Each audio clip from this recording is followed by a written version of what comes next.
en vient donc à ce rapport important de l'avenant numéro 12 de la Convention globale de stationnement. Je vais en quelques mots rappeler le contexte et puis je laisserai Monsieur Abicher, voilà, je cherchais, il est là-bas, Monsieur Abicher présenter la délibération. Alors le rappel du contexte, c'est pour moi quatre éléments qui sont très importants et très simples. Le premier élément, c'est que Annemasse, le stationnement, fait l'objet d'une délégation de service public, ce qui veut dire que la société choisie, après un appel d'offres évidemment, SAGS investit et gère. Investit et gère. Et donc, je réaffirme qu'il n'y a pas un euro du budget de la ville, donc des impôts des Annemassiens, qui concerne le stationnement, qui paye le stationnement. Le stationnement est uniquement payé par les usagers du stationnement, qu'ils soient Annemassiens ou pas Annemassiens, évidemment, mais par les usagers du stationnement. Je crois que c'est un point important à noter parce que on pourrait bien sûr faire diminuer et puis compenser par les impôts. Voilà, on compenserait par... c'est pas le choix qu'on a fait depuis le début et c'est une politique auquel on tient beaucoup. C'est les usagers payent.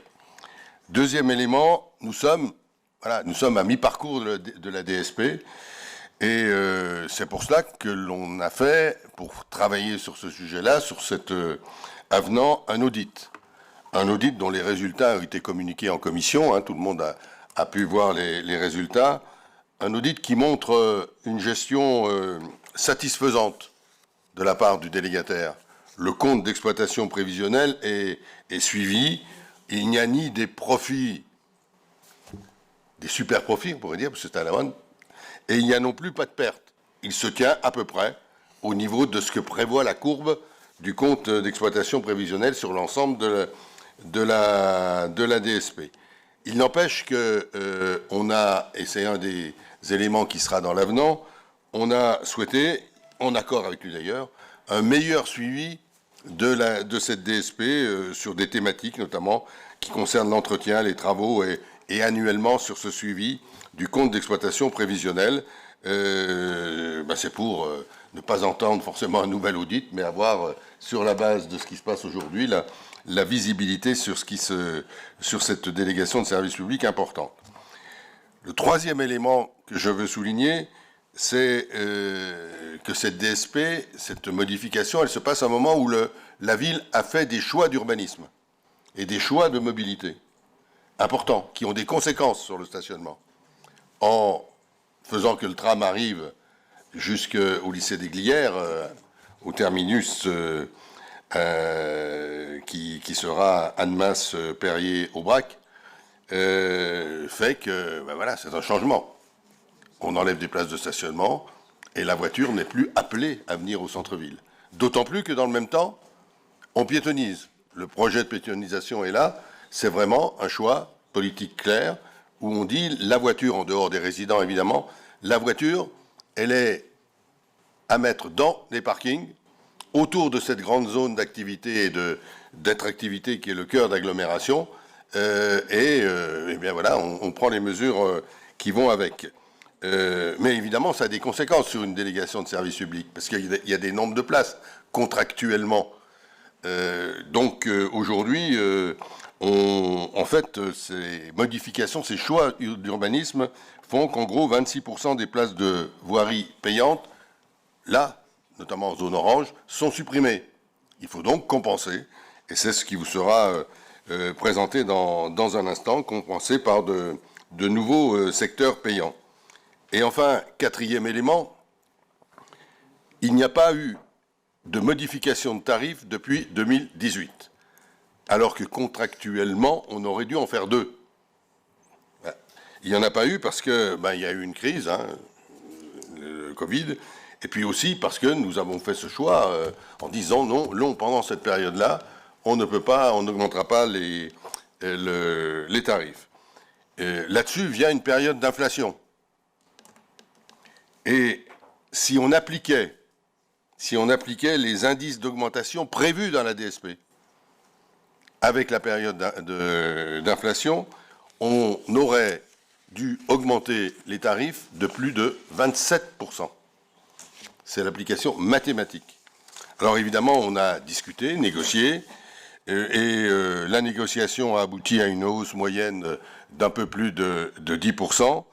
Une hausse d'ailleurs différenciée par les choix politiques de la ville, que j'ai d'ailleurs évoqué il y a un instant. Choix politique de la ville qui dit priorité d'accès donnée au parking en ouvrage, puisque c'est là où on souhaite attirer les voitures, pas en surface, on souhaite les attirer, on souhaite les attirer dans les parcs en ouvrage, où là, la hausse sera beaucoup plus limitée, elle devrait tourner aux alentours d'un peu plus de 6%, mais Christian Bichard le dira mieux que moi. Et puis, et bien évidemment, en compensation, la hausse sur la voirie sera plus forte, puisqu'il y aura un équilibre, mais c'est là un vrai choix politique. Et enfin, autre choix politique, la hausse, une hausse limitée pour les abonnements, parce que nous avons dit, dans notre programme municipal, et nous le maintenons, que nous souhaitions privilégier les résidents et les personnes qui travaillent à Annemasse, et donc sur les abonnements, on a limité au maximum la hausse. Voilà, c'est ce contexte-là, les choix que nous avons faits politiquement. Donc les négociations avec SAGEAS ont eu lieu sur ces principes, avec ces choix politiques. Donc je vais proposer à Christian Abicher, sur ces bases-là, de vous présenter la délibération.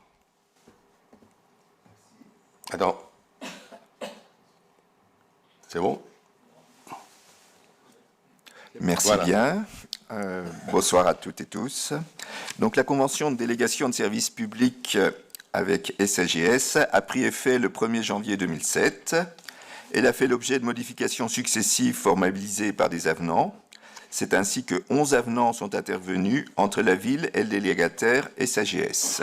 C'est une délégation qui vit, c'est normal de faire des avenants, surtout quand elle dure.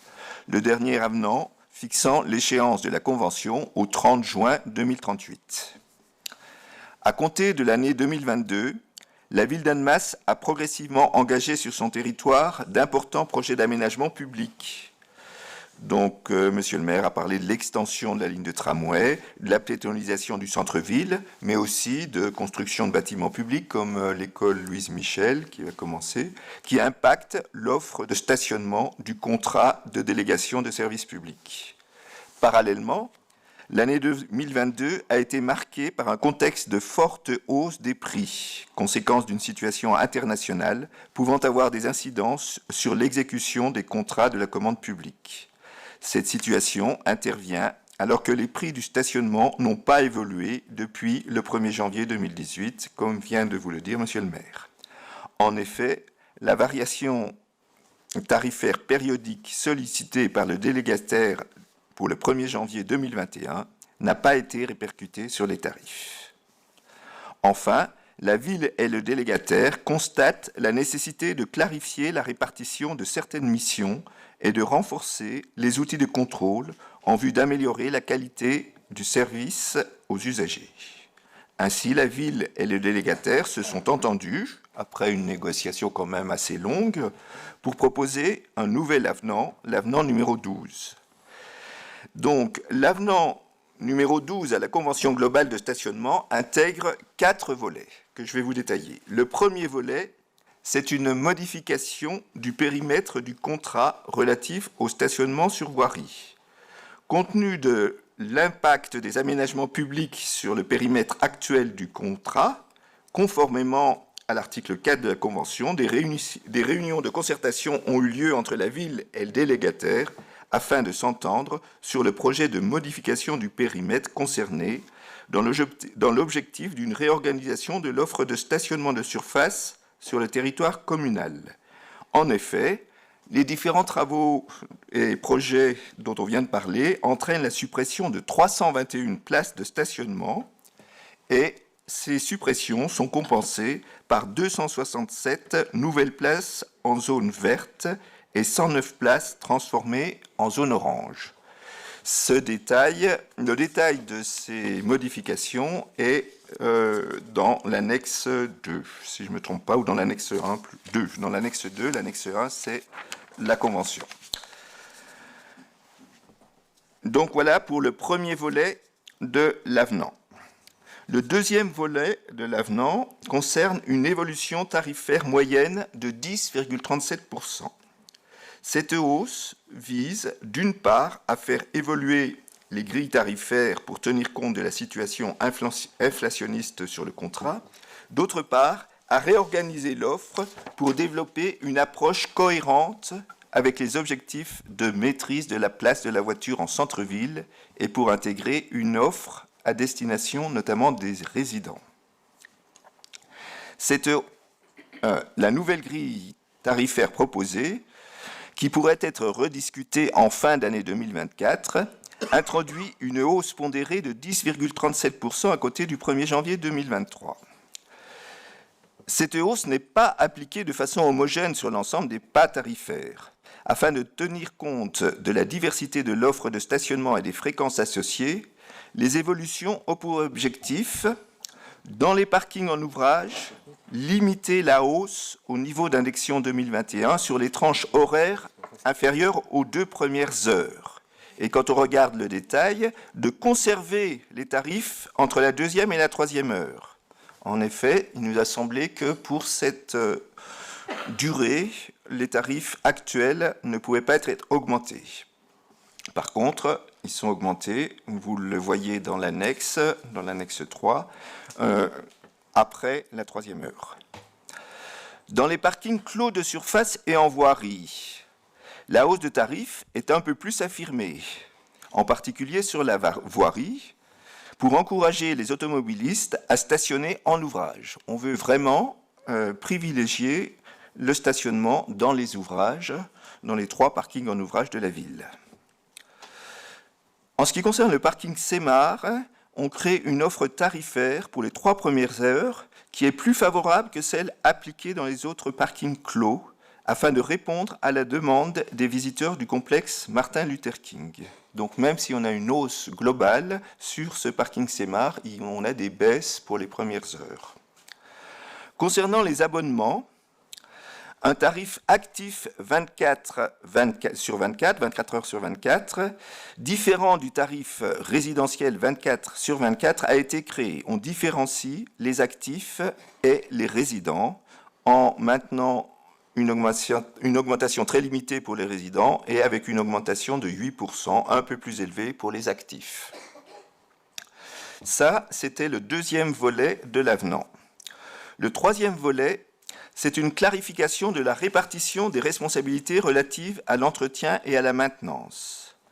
La temporalité et la répartition des interventions techniques entre la ville et le délégataire sont précisées afin d'améliorer la qualité de service aux usagers et de garantir la maintenance effective des équipements publics de la délégation. Le nettoyage quotidien des parkings clos sera assuré par le délégataire, la ville assurant le vidage des corbeilles et un nettoyage mécanique trimestriel.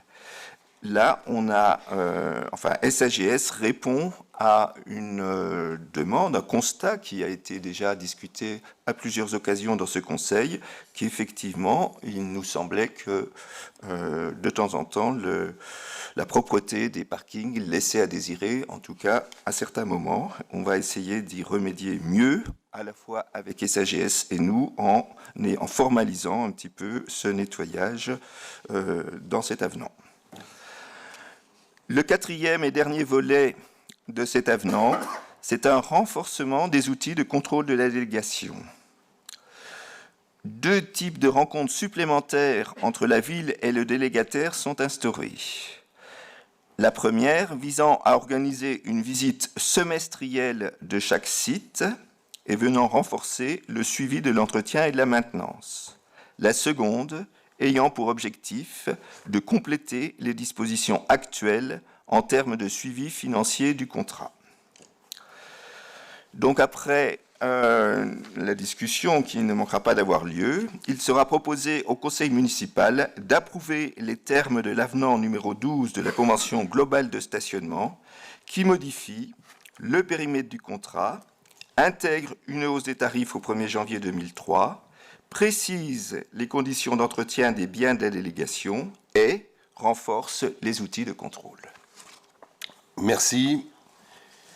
Je laisse évidemment le débat. Qui est-ce qui souhaite intervenir? Monsieur Iaconet. Oui. Tout d'abord, c'est vrai que je vous ai rarement vu faire une introduction aussi longue et détaillée, ce qui me laisse à penser que vous êtes un petit peu embarrassé par cette augmentation et, Au contraire. et cet avenant. On commence à pas vous connaître au bout de tant d'années. Je pense que voilà, quand c'est aussi bien détaillé et redétaillé par M. Abichard dans la foulée, c'est qu'il y a peut-être quelques problèmes. D'un point de vue plus général, ça sera donc le 12e avenant, si je compte bien. Voilà. Moi, la seule chose qui me réjouit, je vais commencer par ce qui me réjouit, c'est que on ne peut pas augmenter le nombre d'années de notre délégataire, ce qui fait qu'on a une date fixe maintenant de 2038, et ça, c'est au moins la chose qui me rassure. Bien évidemment, l'augmentation de 10%, on peut voir le verre à moitié plein ou le verre à moitié vide. Le verre à moitié vide, c'est de dire qu'on évite 27% grâce à votre bonne négociation, et de notre fenêtre de la minorité, c'est 10% de plus sur le stationnement. Ce qui va, et vous l'avez dit d'ailleurs, ça va être en même temps que la piétonisation, que les travaux du tram, ce qui veut dire que je suis même triste, pour les commerçants c'est une chose, mais je suis aussi triste pour vous finalement.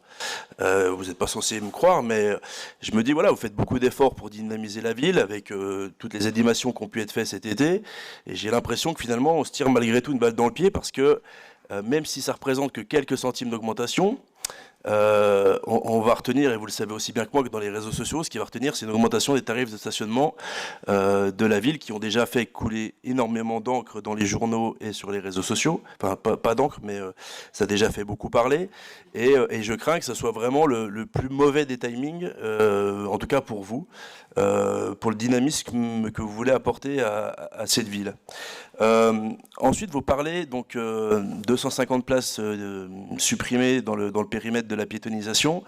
Vous dites que les Annemassiens ne paieront jamais les parkings, ce qui est vrai, mais les 250 places, il va falloir les trouver ailleurs. Ça veut dire aussi peut-être dans des quartiers un peu plus résidentiels de la ville, qui risquent de passer payants cette fois-ci. Et je pense que malgré tout, ces gens-là qui ne payaient pas leur stationnement, à terme, paieront leur stationnement, alors même que ce sont des résidents annemassiens. Donc ça sera quand même, in fine, leurs impôts. On parlait aussi du nettoyage. Vous avez évoqué le nettoyage des parkings. Moi, je serais un poil plus précis et j'aimerais bien avoir une réponse ici. Est-ce que les montées d'escalier des parkings annemassiens, et notamment celui de Chablais en priorité, mais également celui de Libération, font partie maintenant, avec cet avenant, de la responsabilité du délégataire? Parce que on a quand même évoqué le mois dernier le côté un peu glauque d'un point de vue odorant aussi de ces montées d'escalier qui sont vraiment pas à la hauteur de ce qu'on veut montrer de notre ville. Enfin, vous avez parlé du contrôle d'accès du contrôle qui passe par la superbe voiture Lapi. On a eu aussi un débat il n'y a pas très longtemps sur le sujet, avec notamment la problématique des personnes handicapées. Si je ne reçois pas un message tous les 3 jours concernant des PV de personnes qui sont habilitées, enfin qui ont en tout cas un macaron handicapé, c'est assez incroyable tous les PV qu'ils ont pris. Et je sais, moi, la difficulté qu'il y a pour faire les rapports, par exemple, et je leur souhaite bien du courage à ces gens-là. Donc voilà, j'aimerais au moins que ce surpoids-là, ça soit clair, explicite, et quelques facilités pour permettre à ces gens-là qui ont été verbalisés de ne pas l'être. Enfin, moi j'ai une autre question qui m'inquiète. On parle d'une délégation jusqu'en 2038. Vous nous avez évoqué donc qu'il n'y a pas eu d'augmentation depuis 2018, que cela aurait dû représenter 27 et quelques pourcents. La question que je me pose, c'est en 2038, combien coûtera une heure de stationnement à Annemasse? Parce que à ce taux-là, je pense qu'on va monter sur des tarifs absolument records. Je vais conclure sur un point qu'on a également évoqué le mois dernier ici. C'est toujours bien de faire des avenants, entre guillemets, qui sont toujours un peu au bénéfice, on va dire, de la SAGS. J'aurais vraiment aimé voir dans ce nouvel avenant, typiquement, ce qu'on a évoqué le mois dernier sur les fameux dimanches sur lesquels on leur doit automatiquement, même s'ils ne réclament pas, 7 000 euros voilà, là, on aurait pu voir aussi dans cet avenant le fait de dire, bah voilà, les dimanches de Noël sont, entre guillemets, ne sont pas comptabilisés par une quelconque rétribution qu'on devrait faire à la SAGS. Voilà, ça ne va pas toujours que dans un sens. Et je pense qu'on aurait pu aussi le glisser dans cet avenant. Voilà, merci. Merci. D'autres interventions?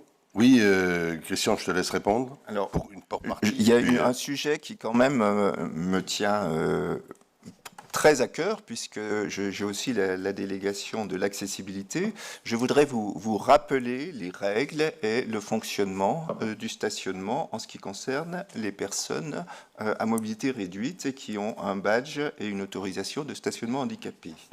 Donc depuis début novembre, les personnes ayant un macaron handicapé qui stationnent régulièrement à Annemasse doivent, enfin en tout cas, peuvent se faire enregistrer auprès de SAGS afin de bénéficier en permanence de la gratuité sans autre démarche. Donc c'est vraiment ça qu'on conseille. Et puis bien sûr, au début c'est un peu difficile, mais une fois que les personnes seront enregistrées, on ne parlera plus de ce problème. Hein, c'est la solution pratique qui est prévue pour ces personnes-là. Alors bien sûr, il y a les occasionnels, les personnes qui n'habitent pas à Annemasse ou qui ne viennent pas régulièrement à Annemasse.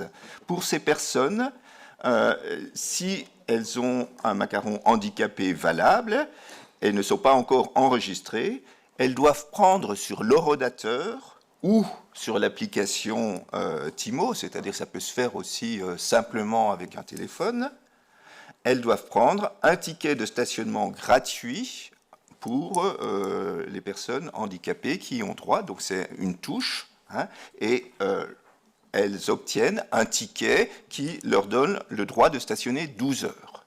Donc voilà, c'est deux solutions simples, faciles. Alors, si une voiture avec macaron handicapé n'a pas suivi l'une de ces deux règles, elle sera effectivement verbalisée en cas de contrôle par la voiture de contrôle. Il suffira cependant au titulaire de contester le FPS auprès de SAGS avec les justificatifs nécessaires pour que le FPS soit annulé. Donc, très clairement, la situation au départ, il peut y avoir des problèmes, et il y a des problèmes puisque les personnes ne sont pas au courant de ces procédures que j'ai décrites. Mais c'est quelque chose qui va se régulariser très vite. Et une fois que les personnes seront inscrites, il n'y a vraiment aucun problème. À partir du moment où ils sont dans la base SAGS, la voiture, elle tourne, elle s'aperçoit que cette voiture est enregistrée et qu'elle ne sera pas verbalisée. Et la personne qui, effectivement, malheureusement, reçoit un FPS, c'est compliqué. Il faudra qu'elle aille se justifier auprès de SAGS, faire un rapport, mais en même temps, les services lui expliquent que la situation est qu'ils l'inscrivent sur la base et la situation est réglée de nouveau. Donc cette situation, c'est la situation à Annemasse au début du système, c'est la situation qui arrive dans toutes les villes qui ont mis en place le fonctionnement d'une voiture LAPI de contrôle, et il y en a de plus en plus, et Annemasse n'est pas la première à avoir mis en place ce genre de système, et les personnes à mobilité réduite, les personnes qui ont droit à un stationnement gratuit, petit à petit, elles ont la même situation dans les villes. Je dois dire qu'à Annemasse, c'est plutôt pratique, plus pratique que dans d'autres villes actuellement. Alors, je remercie sur ces explications. Il n'empêche que je partage le souci qui est exprimé par aussi bien par M. Yaconec que par vous, M. Abicher. C'est les personnes handicapées ont droit à ce stationnement gratuit quand ils sont en règle, etc. Nous allons avoir une réunion de travail dans la semaine, là, pour essayer de trouver les moyens les plus simples d'appliquer cette situation, y compris la communication sur les éléments que vous venez de donner. C'est absolument indispensable, parce que, y compris, alors je dis très simplement, y compris sur certains éléments, je ne les connaissais pas. Donc c'est dire qu'il y a un manque de communication. C'est pour nous la responsabilité du délégataire, et nous allons travailler dans ce sens-là. bien évidemment, tous les PV qui ont, enfin les PV, FPS. Les FPS qui ont été mis de manière, j'allais dire, irrégulière, et notamment, moi, un monsieur qui est venu me voir et a dit j'en ai 3. Voilà, il y a quelque chose, c'est des ajustements nécessaires qui seront faits. C'est complexe, mais comme ça a été dit, c'est un système qui fonctionne au bout d'un certain temps plutôt simplement dans la quasi-totalité des villes qui l'ont mis en place. Donc on va y arriver de manière très, très précise et j'ai pas de souci, mais comme vous, l'un et l'autre, je partage cette volonté de trouver les bonnes solutions pour ces personnes en situation de handicap. Je voudrais rajouter, puisque, enfin, ce qui a été dit, là je vous ai donné les règles, mais je dois vraiment reconnaître et dire que la communication est pas suffisante. Hein. On va revoir Absolument. avec SAGS pour que la communication soit faite, et je dois dire aussi l'accueil des personnes handicapées qui ont leur FPS, il faut que ce soit mieux fait que ce Absolument. n'est fait actuellement, et ça, il faut l'améliorer rapidement, et c'est aussi pour ça, ça fait partie de l'avenant, qu'il y a des réunions plus efficaces de contrôle avec SAGS, et la première aura lieu la semaine prochaine. Il y a des réunions mensuelles, c'est pas dans l'avenant puisque ça existait déjà, mais qui seront aussi structurées différemment pour mettre en avant ce genre de problème concret et très rapide auquel il faut que SAGS réponde correctement le plus vite possible. C'est de la communication Merci. et du travail à faire. Madame Meka. Oui, bonsoir. Oui, donc en effet, je reviens aussi sur la communication, parce que quand il y a eu la nouvelle mise en place qui s'est faite, personne n'était au courant de cette nouvelle mise en place, de ce nouveau dispositif, puisque même SAGS n'était pas encore au courant, puisque j'étais chez eux et je leur en ai parlé, et ils n'étaient pas encore au courant.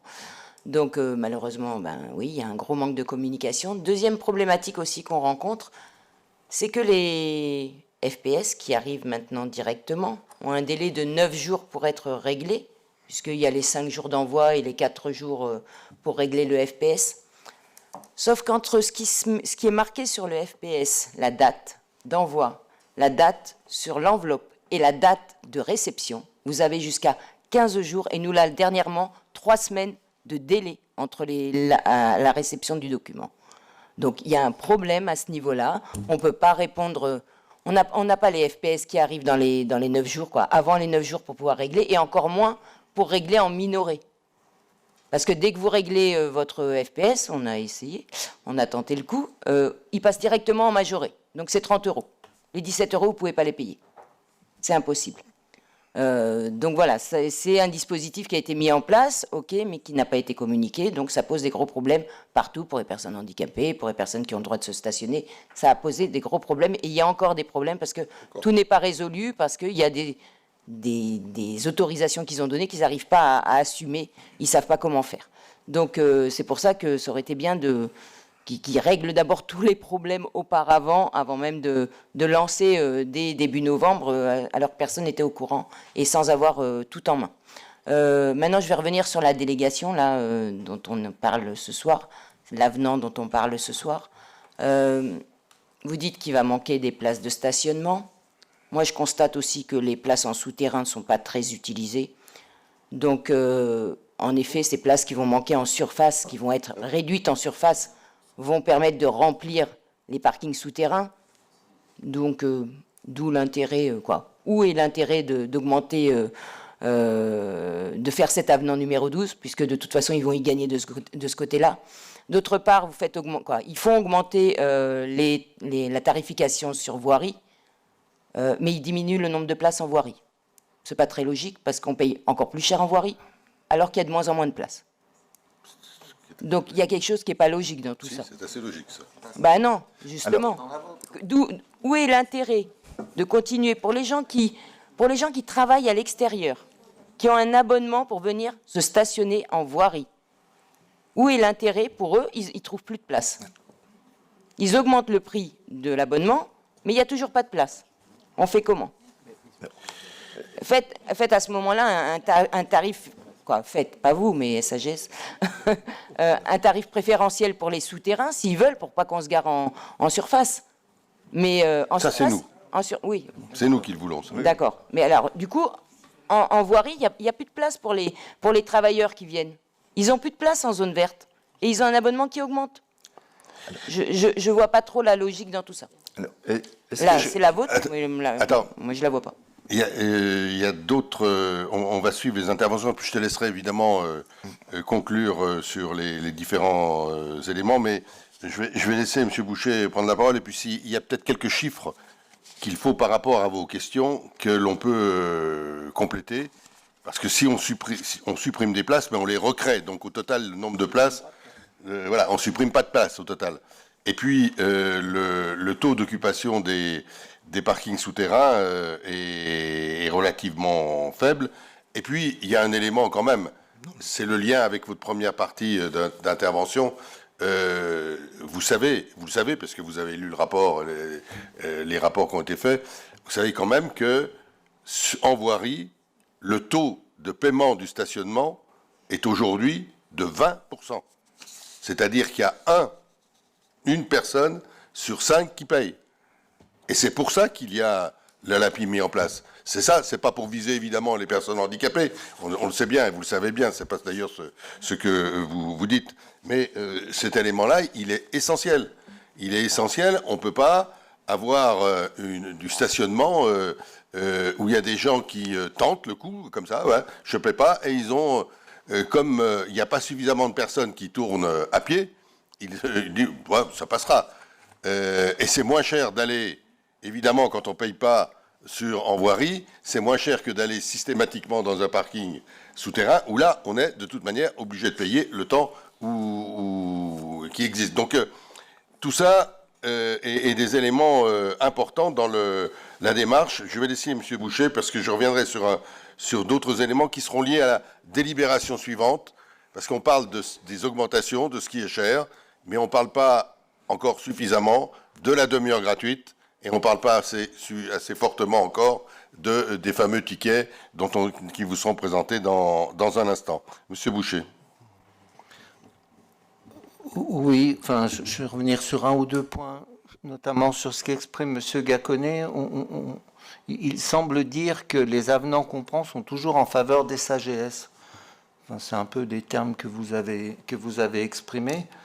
Je dois dire que ça me surprend. Enfin, je veux dire, on n'a pas d'accointance particulière avec SAGS, pas plus qu'on en a avec les autres délégataires.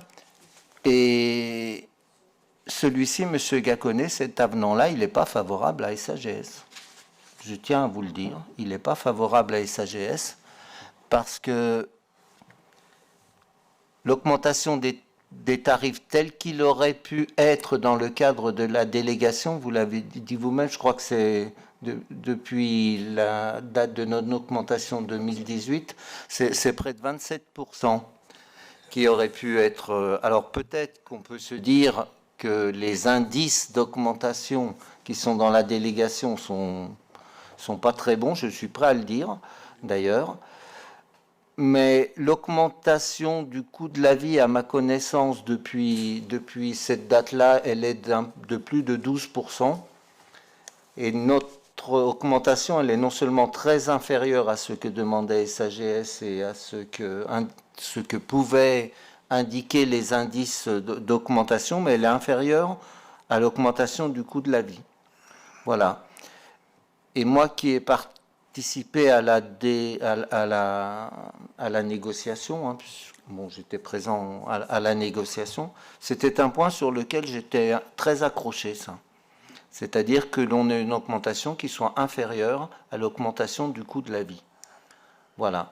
Et nous l'avons obtenu. Et c'est à ce titre-là que je ne peux pas vous laisser dire que cet avenant, il est une nouvelle fois favorable à SAGS, parce que c'est faux. Nous avons mené un audit qui nous dit que la délégation, elle fonctionne. Financièrement, elle fonctionne. Elle fonctionne pas tellement parler des recettes supplémentaires qu'aurait le délégataire, mais plutôt des dépenses, et notamment sur ces remboursements d'emprunts qui sont inférieurs à ce qu'il avait prévu au départ, puisque vous le savez tous, les emprunts ont beaucoup baissé, donc il a retravaillé ses emprunts et s'en trouve donc au niveau de ses dépenses plutôt favorisé. Voilà, donc moi je tiens à ce que ce qu'on a signé au départ, soit tenu jusqu'au bout de la délégation, tout simplement. On est dans les clous là. Je pense que cette augmentation, c'est plus facile de critiquer une augmentation que de la mettre en œuvre. C'est plus facile de voter contre que de voter pour. Donc ça c'est sûr. Alors, je ne vais pas vous dire que dans ma délégation, qui est aussi la relation aux usagers, je n'ai pas déjà entendu que les tarifs étaient chers et que ça ne serait pas bien de les augmenter. Voilà. Cela dit, il y a aussi d'autres personnes qui disent que si vous voulez quand même faire transformer les villes, et c'est un peu ce que Genève fait d'ailleurs, il va falloir ne pas favoriser la venue des voitures en ville, mais de trouver d'autres façons d'arriver. Et c'est aussi ça. Alors, ils ne sont pas majoritaires, hein, ceux qui expriment ça, très honnêtement. Ils ne sont pas majoritaires, mais ils s'expriment aussi. Voilà, donc je pense qu'on est dans un bon équilibre. Et moi, je réaffirme, c'est un choix qui a été fait il y a longtemps. J'étais déjà élu, certains autour de la table étaient déjà élus. Madame Maïka était déjà élue lorsque nous avons choisi ce délégataire, qui était, je vous rappelle, Madame Maïka, moins cher que l'autre délégataire pour lequel vous militiez. Je vous le rappelle toujours à chaque fois. Ben, des fois, des fois, vous ne comprenez pas notre logique. Donc, il arrive quelquefois que je ne comprenne pas la vôtre, notamment celle que vous m'avez dite lors de la commission, qui était que l'on aurait un parking à la gare trop grand. Vous m'avez dit ça. Donc je vois que ça fait sourire M. Gaconnet, parce qu'il lit dans ma pensée. N'est-ce pas, M. Gaconnet et Mme Maïka, vous aviez milité, vous, pour un parking 2 fois plus grand que celui que nous avons fait. D'accord, donc c'est un peu illogique de nous dire maintenant qu'il serait trop grand. Je pense qu'il est bien, je pense qu'il est bien dimensionné. Voilà. Ensuite, vous exprimez qu'il y a des places qu'il n'y a plus de place en surface. C'est pas vrai. Donc, je veux dire, M. Gaconnet l'a fait remarquer, il y a un certain nombre de places qui étaient gratuites qui deviendront payantes.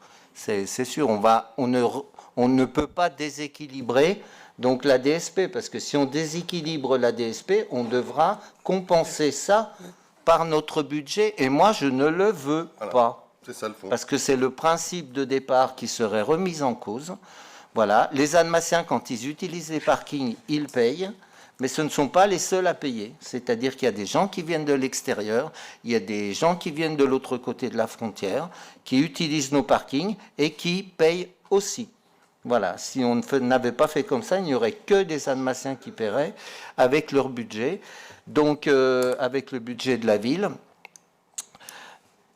Et sur la logique, la logique, elle y est en plus. On a obtenu une augmentation qui soit inférieure au coût de la vie, je vous l'ai dit, et on a différencié, comme ça a déjà été exprimé, différencié donc les augmentations. Et cette différenciation, je ne sais pas si elle est logique, mais elle est cohérente à notre politique. Voilà, elle est cohérente à notre politique. Moi, je souhaite très clairement que la ville ne soit pas visuellement qu'un ensemble de parking voitures. Voilà, et qu'il faut que ces voitures, il va en exister encore longtemps, elles puissent être dans des endroits spécifiques, en sous-sol ou en ouvrage, de façon à libérer l'espace qui nous permettra de mettre bien d'autres choses, et notamment des arbres. Et ça, c'est une logique. Et ça, c'est une logique vers laquelle on va, c'est notre politique de piétonisation, c'est notre politique de transport en commun, c'est la politique d'avenir des villes. Je dirais que ce n'est pas révolutionnaire chez nous, hein, c'est partout ainsi. Ça a touché les grandes villes, ça touche maintenant les villes moyennes comme la nôtre. Et le fait que l'augmentation soit plus importante en voirie, elle est logique, Madame Maïka. elle est logique. Après, c'est pas parce qu'il y en a moins que ça doit être plus cher ou moins que ça doit être moins cher. C'est que si on se gare en voirie, d'accord, eh bien, on gêne plus l'espace public que si l'on se gare en sous-sol. Je le vois comme ça, et donc on paye plus cher. Voilà, tout simplement. On paye plus cher si on est en voirie par rapport à un stationnement souterrain. Et dernière chose, je m'excuse, je vois que vous appuyez sur le bouton. Je comprends bien, monsieur le maire, que je suis un peu long. Moi, j'assume parfaitement. Mais alors, j'assume parfaitement que les gens qui ne payent pas en surface, qui sont majoritaires, Oui, ça se sent. soient sanctionnés. Sinon, ça veut dire quoi? Ça veut dire que dans notre délégation, on est obligé d'augmenter ceux qui payent, le prix de ceux qui payent, pour compenser ceux qui ne payent pas. Alors moi, la LAPI, d'accord, on lui a dit bien du mal à la LAPI, mais moi, je lui veux que du bien à la LAPI. C'est-à-dire qu'elle permette de faire ce que l'on doit faire à un moment. Le stationnement est payant, on doit payer. Tout simplement, pour l'instant, il y a 4 personnes sur 5 qui ne payent pas en surface, et c'est un vrai problème dans les recettes de la délégation. Merci. Alors encore 2 interventions, celle de Madame Meika. Oui, je voulais revenir justement sur le stationnement, ou pénaliser finalement les gens qui ont un abonnement quand même, hein, en augmentant ces tarifs-là. Eux, ils payent. Ils payent leur abonnement, mais comme vous l'augmentez, vous les pénalisez. Donc c'est un petit peu dommage. Faut pas oublier qu'on a fait un audit. Vous en avez parlé tout à l'heure de l'audit. Je vous rappelle un point qui était notifié sur l'audit. Que SAGS, en tout cas les agents d'SAGS, ne verbalisaient pas suffisamment. Je vous le rappelle, ce point. Je l'ai lu, le rapport. Oui, on est d'accord. Voilà. Ça aussi, il faut bien le mettre en avant. Je veux dire, on est en train de payer on va dire le mauvais travail des SAGS, mais c'est pas de notre faute, quoi. Les gens qui viennent se stationner ici, c'est pas de leur faute si SAGS fait pas son travail. Alors on va augmenter leur faute s'ils payent pas, quand même. on va augmenter les tarifs parce que SAGS fait pas son boulot. Mais à ce moment-là, si la voiture elle tombe en panne et qu'il n'y a plus de PV qui tombe, on va aussi augmenter. On passe notre temps à augmenter parce que eux font pas leur travail. Donc il y a un moment, ça aussi il faut le dire. On a un délégataire qui ne va pas jusqu'au bout de ce qu'il devrait faire. Et là, on en paye les conséquences. Je suis désolé. Après, juste une dernière Oui, chose. allez-y, parce que là, votre logique, je la comprends plus. C'est pas grave, il n'y a pas de souci, on n'est pas là pour se comprendre, vous le savez bien. Ah ben si, moi je suis là pour vous comprendre. Non, on est juste là pour s'exprimer les uns les autres, mais on n'arrivera jamais à se comprendre. Juste un point. Moi, je voudrais quand même mettre en avant la personne qui est à l'accueil de SAGS. Je peux vous dire qu'elle est hyper performante. Elle est hyper à l'écoute, je l'ai vu avec des personnes handicapées qui venaient avec leur ticket en disant « mais qu'est-ce que je fais avec ça? Comment ça se fait que j'ai été verbalisée ?» Elle les a gérés avec de la gentillesse, avec de la patience. Voilà. Et vraiment, c'était top. Donc là, je voudrais mettre en avant, quand il y a des choses qui vont bien, quand il y a des personnes qui sont vraiment à valoriser, je crois qu'il faut le dire. Je veux valoriser la personne qui est à l'accueil de SAGS. Merci pour ces propos, ce qui prouve d'ailleurs que le personnel de SAGS peut bien faire son travail. Monsieur Minkela, puis je redonne la parole après à Monsieur Gaconnet. Oui, très rapidement, je ne comprends pas votre logique, Madame Maïka, parce que donc, les gens ne payent pas, c'est la faute des SAGS. Donc il y a des voleurs, c'est la faute de la police, quoi. Donc je ne comprends pas. Je comprends pas votre logique. Il suffirait que les gens se comportent normalement comme des citoyens responsables, payent le stationnement de façon raisonnable. Il y aura toujours des gens qui ne paieront pas. Mais quand on en est à 4 sur 5 qui ne payent pas, c'est qu'il y a un problème. Ce n'est pas la faute des SAGS. Ça. On peut multiplier les contrôles à l'infini. C'est d'abord un problème de citoyenneté, de comportement. Que les gens payent le stationnement parce qu'il est payant. Et tout ira beaucoup mieux, y compris pour ceux qui payent, eux. Parce qu'on fait supporter effectivement à ceux qui payent les pertes de ceux qui ne payent pas. Et comme nous, on le redit encore une fois, ici, nous avons choisi de ne faire payer ni aux impôts, ni aux usagers de façon excessive, il faut donc que les gens payent le stationnement. C'est comme ça, à peu près partout dans toutes les villes. Il faut que ça continue comme ça. Monsieur Gaconnet, pour terminer. Oui, je suis content de passer juste après M. Minkela parce qu'on parle de personnes qui ne payent pas, 20% qui payent. Moi, je peux vous dire aussi, il y a autre chose qui m'hérisse le poil et à mon avis, il y a un peu de finance à aller chercher, c'est ceux qui sont garés en double fil. Parce que autant on peut pas... C'est pas les mêmes, mais c'est sûr. Oui, mais je peux vous dire que quand on parle de citoyenneté et que ça peut un peu tendre les Annemassiens dans le laxisme parfois qui peut être constaté, Je peux vous dire que la rue dans laquelle je parle, vous la connaissez tous, c'est insupportable, voilà, clairement. Et je peux vous dire, à 135 €, la verbalisation sur les pistes cyclables, je tire mon chapeau, je ne suis pas cycliste, mais alors, je tire mon chapeau à ceux qui utilisent cette voie, et je pense que là, il y a quand même aussi un peu d'argent à gagner, même beaucoup d'argent à gagner pour rééduquer tout le monde. J'aimerais juste avoir ma réponse sur les montées d'escalier, si quelqu'un peut me si c'est clair là-dessus. Et enfin, dernier point, donc la SAGS est bénéficiaire à peu près au million d'euros. Sur la délégation, ils ont un minimum de bénéfices à réaliser sur la délégation, hein, sur la durée de délégation. À la fin, oui, ils ont... Le montant, vous pouvez juste me le rappeler, s'il vous plaît C'est combien ? 10 10 millions, d'accord. 10 millions, en sachant qu'il y a eu, au départ, à peu près 30 millions d'investissements, hein, pas les oublier. Mais je vais laisser M. Michela sur parce que c'est une vraie question que vous avez posée, un vrai problème concernant le fait que les gens qui stationnent mal et de manière dangereuse sont à la limite quelquefois moins pénalisés que ceux qui payent pas leur stationnement. Mais c'est pas la même caisse et c'est pas les mêmes autorités pour stationner. Là, on peut pas accuser SAGS. C'est une des responsabilités de la police municipale. Je vais laisser M. Michela répondre. Pour dire que je partage votre indignation, M. Gaconnet. Moi, je suis comme vous, je ne supporte pas non plus le comportement de certains automobilistes. Et effectivement, ce n'est pas de la responsabilité des SAGS, c'est la nôtre directement, de la police municipale et de certains ASVP. Alors c'est compliqué parce que les ASVP ont le droit de verbaliser sur le stationnement gênant, mais pas le stationnement dangereux. Je ne vous passe les détails, c'est d'une complexité invraisemblable et incompréhensible pour les gens, mais c'est comme ça. Donc, ce que je peux simplement vous dire, c'est que il y a une partie visible, c'est-à-dire que lorsque la police municipale passe et verbalise, on voit, mais il y a une partie beaucoup moins visible et qui est en très nette progression, et même si je sais parfois que ça fait discuter, c'est la vidéo-verbalisation. Et c'est en très forte augmentation. Les caméras que nous avons installées, que nous allons continuer à installer, permettent ça.